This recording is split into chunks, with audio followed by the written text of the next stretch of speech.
गडचिरोली जिल्ह्यातील कुरखेडा येथे महाराष्ट्र गोसेवा आयोग, महाराष्ट्र शासनामार्फत जिल्हा व तालुका सर्व चिकित्सालय कुरखेडा यांच्या संयुक्त विद्यमाने एरंडी या गावात आम्ही आमच्या आरोग्यासाठी या संस्थेमध्ये एक दिवसीय प्रशिक्षण संपन्न झाले। गोसेवा आयोगाची प्रमुख उद्दिष्टे म्हणजे महाराष्ट्र राज्यामध्ये पशूंचे संवर्धन, संरक्षण व कल्याण करण्यासाठी आणि त्यासाठी कार्यरत असणाऱ्या संस्थांचे पर्यवेक्षण करणे हा होता।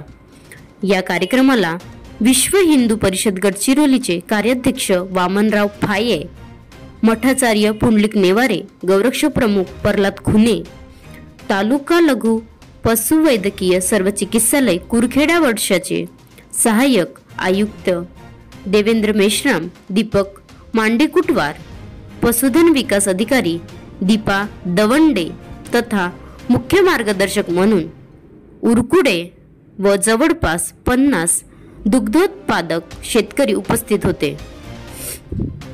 महाराष्ट्र लाईव्ह न्यूज तालुका प्रतिनिधी पूर्णानंद नेवारे।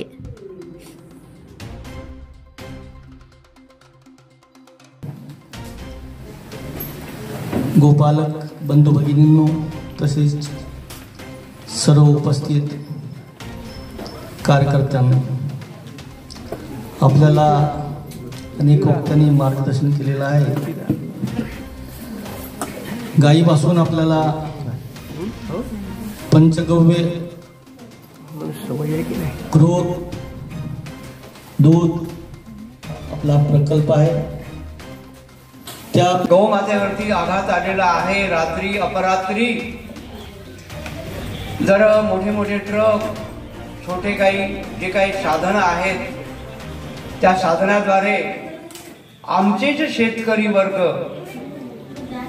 त्या गायींची जोपासना न करता, त्या गायींचं रक्षण न करता, धर्माचं पालन न करता आम्हीच विकायला तयार होतो आणि विकत आहोत।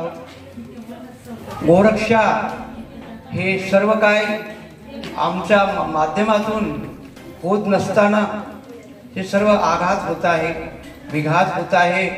जिकडे तिकडे गायी, बैल, जनावर, म्हशी हे सर्व कत्तलखान्याला जात आहे। ज्या गायीपासून आम्हाला आजपर्यंत जे शेण मिळत होतं, गोमूत्र मिळत होतं, त्यांच्या हड्डीपासून खत होत होतं, तर ते आता सर्व कत्तलखान्यामध्ये जाऊन राहिलं। आमची शेती ही सकस शेती असताना ती आता आपल्या दवाखान्याला गावठी गाई सोबतच देशी गाईचं सुद्धा खूप महत्व आहे। गावठी गाईसारखीच देशी गाय असते, म्हणजे क्रॉस ब्रीड न वापरता तुम्ही कृत्रिम रेतनाने देशी गाय फळवू शकता। तर मला सगळ्यांना हेच आवाहन करायचं आहे की जर्सी किंवा HF ऐवजी तुम्ही देशी गायींनी कृत्रिम रेतन करावे। ह्यानंतर बनवा व्हिडिओ, पाठवा व्हिडिओ, आम्ही तुमच्या न्याय हक्कासाठी लढा देऊ। ताज्या बातम्या व घडामोडींसाठी पाहत राहा फक्त महाराष्ट्र लाईव्ह न्यूज। आजच आमच्या चॅनलला सबस्क्राईब करा, शेअर करा, कमेंट करा आणि हो, बेल आयकॉन दबायला विसरू नका। जय महाराष्ट्र।